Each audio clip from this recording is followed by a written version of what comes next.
Hello and welcome back to another episode of Bedtime Stories. My name is Tracy and I'm your host. And tonight we're going to try this again. This is literally the 7th time I have tried to read this chapter. Oy vey. Chapter 6 of Gulliver's Travels by Jonathan Swift has been kicking my butt.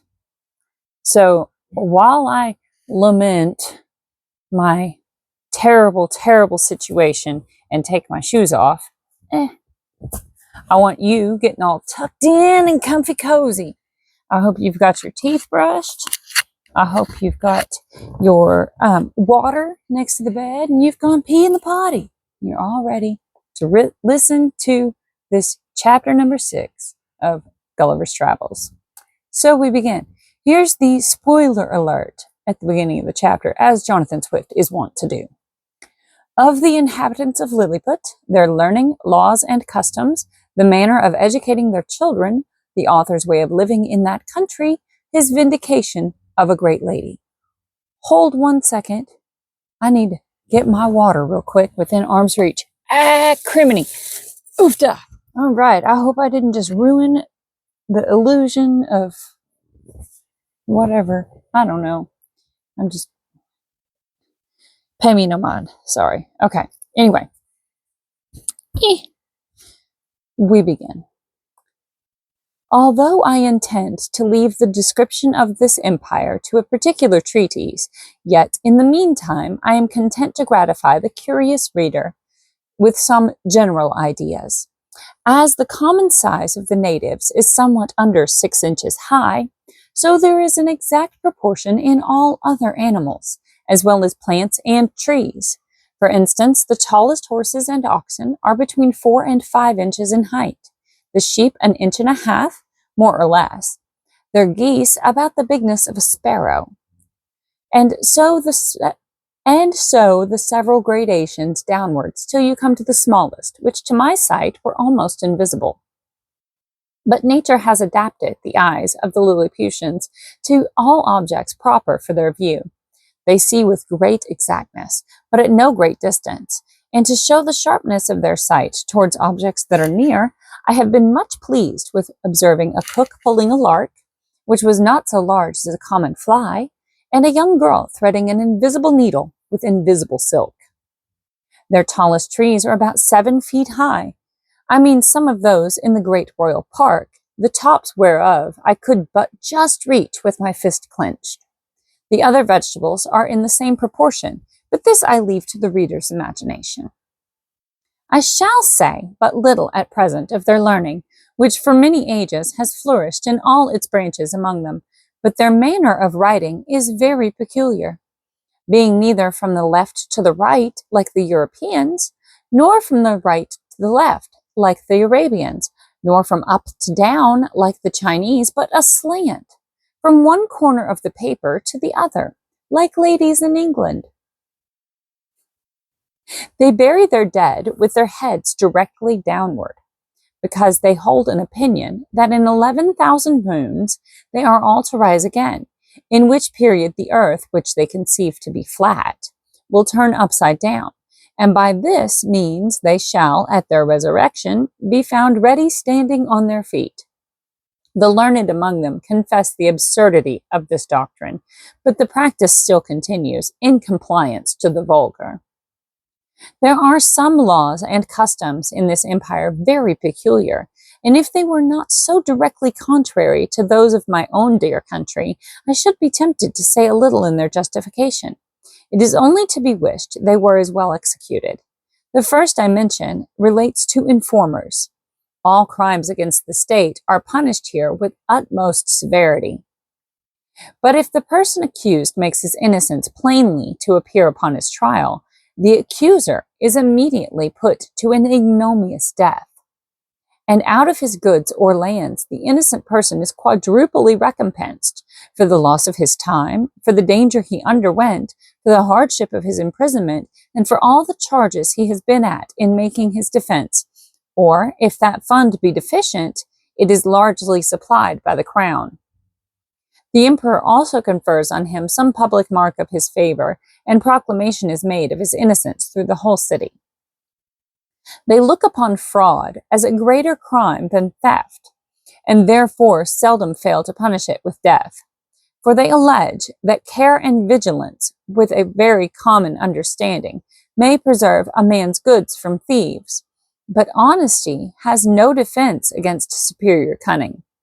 And since it is necessary that there should be a perpetual intercourse of buying and selling, and dealing upon credit, where fraud is permitted and connived at, or has no law to punish it, the honest dealer is always undone, and the knave gets the advantage. I remember when I was once interceding with the emperor for a criminal who had wronged his master of a great sum of money, which he had received by order and ran away with, and happening to tell his majesty by way of extenuation that it was only a breach of trust, the emperor thought it monstrous of me, to offer as a defense the greatest aggravation of the crime. And truly I had little to say in return, farther than the common answer that different nations had different customs, for I confess I was heartily ashamed. Although we usually call reward and punishment the two hinges upon which all government turns, yet I could never observe this maxim to be put in practice by any nation except that of Lilliput. Whoever can there bring sufficient proof that he has strictly observed the laws of his country for 73 moons, has a claim to certain privileges according to his quality or condition of life, with a proportionable sum of money out of a fund appropriated for that use. He likewise acquires the title of Snilpall, or legal, which is added to his name, but does not descend to his posterity. And these people thought it a prodigious defect of policy among us when I told them that our laws are enforced only by penalties, without any mention of reward. It is upon this account that the image of justice in their courts of judicature is formed with 6 eyes, 2 before, as many behind, and on each side 1, to signify circumspection, with a bag of gold open in her right hand, and a sword sheathed in her left, to show she is more disposed to reward than to punish. In choosing persons for all employments, they have more regard to good morals than to great abilities. For since government is necessary to mankind, so they believe, that the common size of human understanding is fitted to some station or other, and that Providence never intended to make the management of public affairs a mystery to be comprehended only by a few persons of sublime genius, of which there seldom are 3 born in an age. So they're saying that you don't have to be smart to run government, and they make sure that government is not complicated enough to make it where not smart people can't do it. I'm just going to start the chapter, this paragraph over. I'm sorry, I tried to explain it, I made it worse. So I'm going to I will repeat myself just a little bit, just a little. In choosing persons for all employments, they have more regard to good morals than to great abilities. For since government is necessary to mankind, they believe that the common size of human understanding is fitted to some station or other, and that Providence never intended to make the management of public affairs a mystery to be comprehended only by a few persons of sublime genius, of which there seldom are 3 born in an age. But they suppose truth, justice, temperance, and the like to be in every man's power, the practice of which virtues, assisted by experience and a good intention, would qualify any man for the service of his country, except where a course of study is required. But they thought the want of moral virtues was so far from being supplied by superior endowments of the mind, that employments could never be put into such dangerous hands as those of persons so qualified, and at least that the mistakes committed by ignorance in a virtuous disposition would never be of such fatal consequence to the public weal as the practices of a man whose inclinations led him to be corrupt, and who had great abilities to manage, to multiply, and defend his corruptions.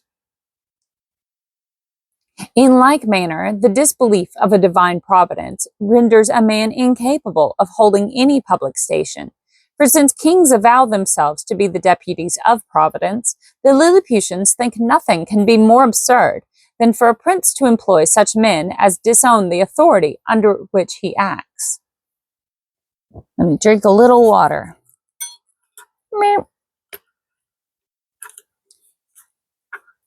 My bottle is quite heavy.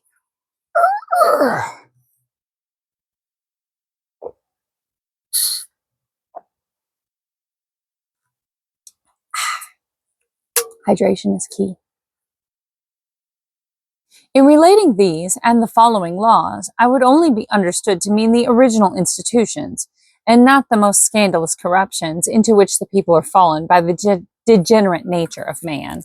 For as to that infamous practice of acquiring great employments by dancing on the ropes, or badges of favor and distinction by leaping over sticks and creeping under them, the reader is to observe that they were first introduced by the grandfather of the emperor now reigning, and grew to the present height by the gradual increase of party and faction.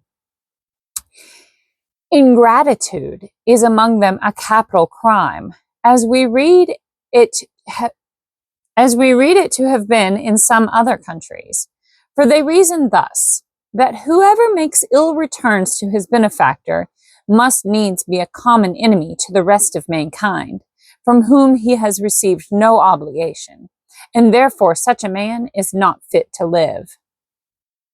Their notions relating to the duties of parents and children differ extremely from ours. For since the conjunction of male and female is founded upon the great law of nature, in order to propagate and continue the species, the Lilliputians will needs have it that men and women are joined together, like other animals, by the motives of concupiscence, and that their tenderness towards their young proceeds from the like natural principle, for which reason they will never allow that a child is under any obligation to his father for begetting him, or to his mother for bringing him into the world, which, considering the miseries of human life, was neither a benefit in itself, nor intended so by his parents, whose thoughts in their love encounters were otherwise employed. Upon these and the like reasonings, their opinion is that parents are the last of all others to be trusted with the education of their own children, and therefore they have in every town public nurseries, where all parents, except cottagers and laborers, are obliged to send their infants of both sexes to be reared and educated, when they come to the age of 20 moons, at which time they are supposed to have some rudiments of docility. These schools are of several kinds, suited to different qualities and both sexes. They have certain professors well skilled in preparing children for such a condition of life as befits the rank of their parents, and their own capacities as well as inclinations. I shall first say something of the male nurseries, and then of the female. The nurseries for males of noble or eminent birth are provided with grave and learned professors, and their several deputies. The clothes and food of the children are plain and simple. They are bred up in the principles of honor, justice, courage, modesty, clemency, religion, and love of their country. They are always employed in some business, except in the times of eating and sleeping, which are very short, and 2 hours for diversions consisting of bodily exercises. They are dressed by men until 4 years of age, and then are obliged to dress themselves, although their quality be ever so great. And the women attendant who, hang on. Okay, there was something on my screen. I do apologize. I am reading this on a Kindle Paperwhite. Sponsor me, Kindle! Anyway. They are dressed by men till 4 years of age, and then are obliged to dress themselves, although their quality be ever so great. And the women attendant, who are aged proportionably to ours at 50, perform only the most menial offices. They are never suffered to converse with servants, but go together in smaller or greater numbers to take their diversions, and always in the presence of a professor, or one of his deputies, whereby they avoid those early bad impressions of folly and vice to which our children are subject. Their parents are suffered to see them only twice a year. The visit is to last but an hour.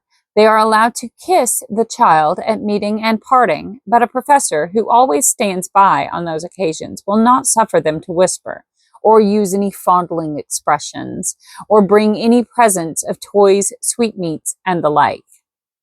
That's fondling, Fondling, not fondling, which is a completely different thing going on. The pension from each family for the education and entertainment of a child upon failure of due payment is levied by the emperor's officers. The nurseries for children of ordinary gentlemen, merchants, traders, and handicrafts are managed proportionably after the same manner. Only those designed for trades are put out apprentices at 11 years old, whereas those of persons of quality continue in their exercises until 15, which answers to 21 with us, but the confinement is gradually lessened for the last 3 years. In the female nurseries, the young girls of quality are educated much like the males, only they are dressed by orderly servants of their own sex, but always in the presence of a professor or deputy, till they come to dress themselves, which is at 5 years old. And if it be found that these nurses ever presume to entertain the girls with frightful or foolish stories, or the common follies practiced by chambermaids among us, they are publicly whipped thrice about the city, imprisoned for a year, and banished for life to the most desolate part of the country. Thus the young ladies are as much ashamed of being cowards and fools as the men, and despise all personal ornaments beyond decency and cleanliness. Neither did I perceive any difference in their education made by their difference of sex, only that the exercises of the females were not altogether so robust, and that some rules were given them relating to domestic life, and a smaller compass of learning was enjoined them. For their maxim is that among peoples of quality, a wife should always be a reasonable and agreeable companion, because she cannot always be young. When the girls are 12 years old, which among them is the marriageable age, their parents or guardians take them home with great expressions of gratitude to the professors, and seldom without tears of the young lady and her companions. In the nurseries of females of the meaner sort, the children are instructed in all kinds of works proper for their sex, and their several degrees. Those intended for apprentices are dismissed at 7 years old. The rest are kept to 11. The meaner families who have children at these nurseries are obliged, besides their annual pension, which is as low as possible, to return to the steward of the nursery a small monthly share of their gettings, to be apportioned for the child, and therefore all parents are limited in their expenses by the law.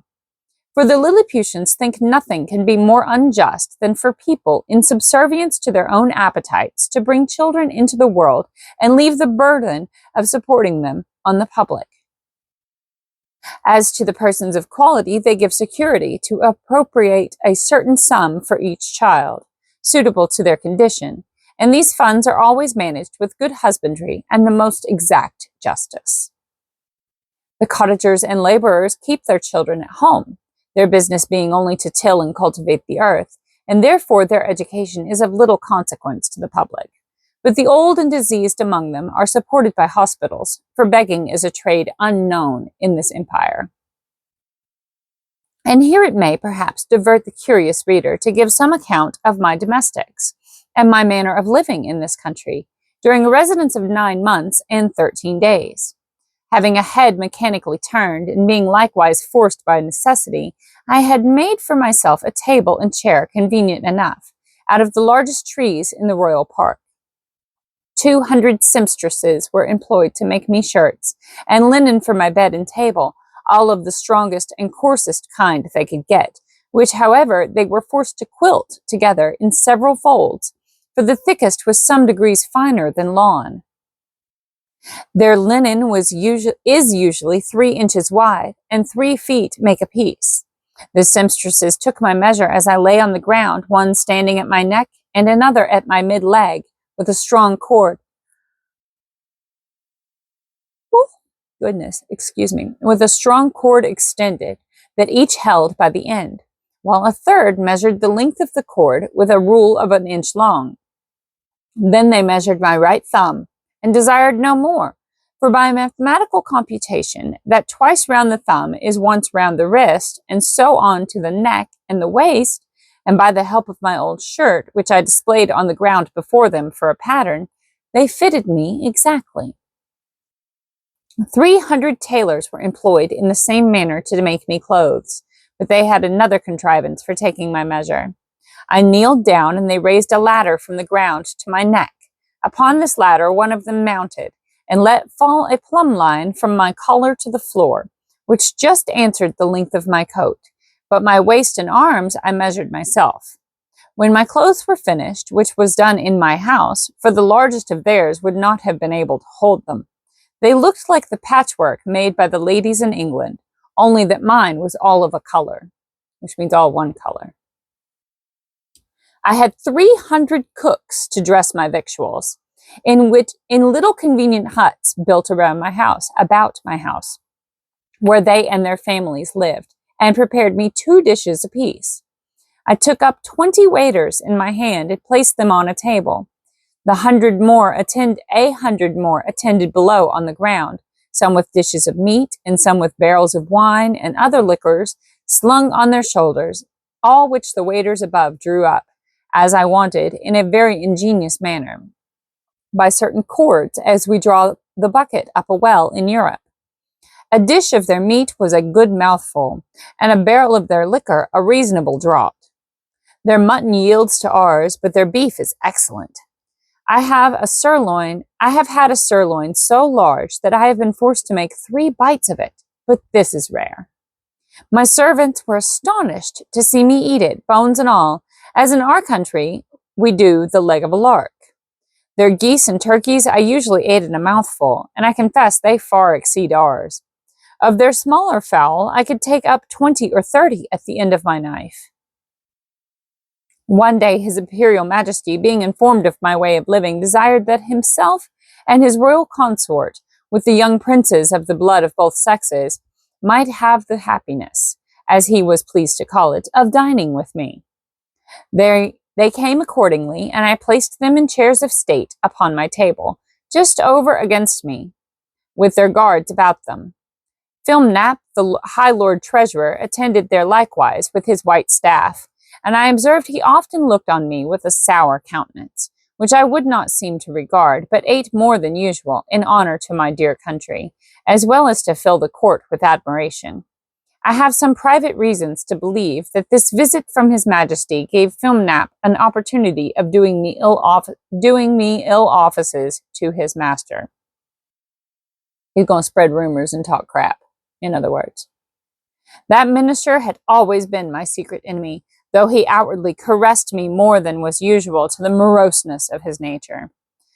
He represented to the emperor the low condition of his treasury, that he was forced to take up money at a great discount, that exchequer bills would not circulate under 9%, below par, that I had cost His Majesty above 1.5 million of sprugs, their greatest gold coin, about the bigness of a spangle. And upon the whole, that it would be advisable in the emperor to take their first fair occasion of dismissing me. I am here obliged to vindicate the reputation of an excellent lady who was an innocent sufferer upon my account. The treasurer took a fancy to be jealous of his wife, from the malice of some evil tongues, who informed him that her grace had taken a violent affection for my person, and the court scandal ran for some time, that she once came privately to my lodging.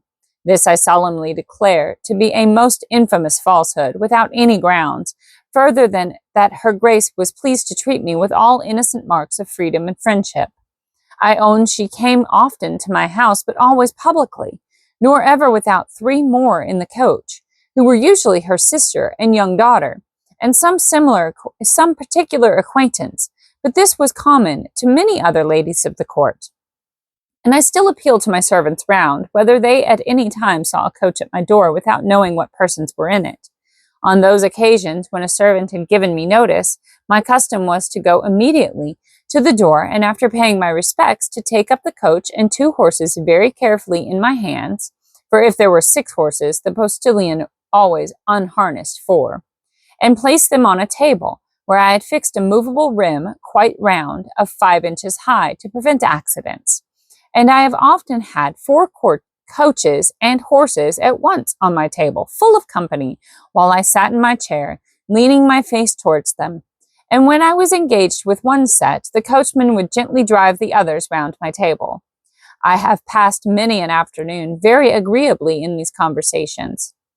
But I defy the treasurer or his 2 informers, I will name them and let them make the best of it, Clusteril and Drumlow, to prove that any person ever came to me incognito, except the secretary Reldresal, who was sent by express command of His Imperial Majesty, as I have before related.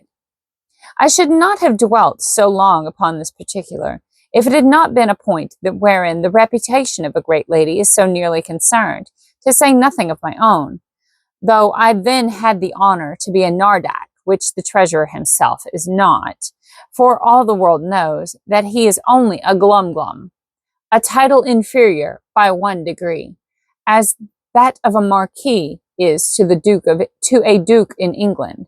Yet I allow he preceded me in right of his post. These false informations, which I afterwards came to the knowledge of by an accident not proper to mention, made the treasurer show his lady for some time an ill countenance, and me a worse. And although he was at last undeceived and reconciled to her, yet I lost all credit with him, and found my interest decline very fast with the emperor himself, who was indeed too much governed by that favorite. And that is the end of chapter 7. I hope you are comfy and you sleep well, and I love you so much. Good night. Sleep tight. Sleep tight. And don't let the bed bugs bite. And if they do, bite them back.